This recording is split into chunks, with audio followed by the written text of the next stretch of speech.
Hello. হ্যাঁ বলুন। হ্যাঁ, কারেন্টের মিস্ত্রি বলছেন? কারেন্টের মিস্ত্রি বলছি, বলুন। এটা কি কারেন্টের অফিসে ফোন করেছি? হ্যাঁ বাবা, হ্যাঁ কারেন্টের হ্যাঁ। অফিস থেকেই বলছি, বলুন। কারেন্টের মিস্ত্রি স্যার, বলছিলাম কি আপনি 5 মিনিটের জন্য কারেন্টের লাইনটা একটু কেটে দিতে পারবেন? আপনি কি পাগল হয়ে গেছেন নাকি আপনার মাথা খারাপ হয়ে গেছে?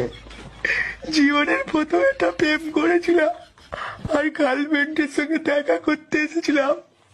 ও বলেছিল কি ওর বাড়িতে কেউ নেই, এই জন্য আমি দেখা করতে এসেছিলাম।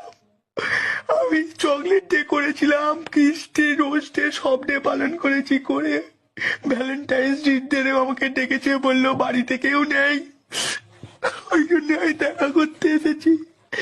যা দেখা করতে আসে 4-5 মিনিট পরে ওর বাবা চলে এসেছে, বাইরে থেকে খুঁজছে। আমি তো খাটের তলায় লুকিয়ে আছি, যা তাহলে খুব মারবে ওরা সবাই মিলে। যাও যাও, আরো যাও। জুতো মুতো হাতে করে নিয়ে বসে আছি, একটা সুযোগ পেলেই পালাবো।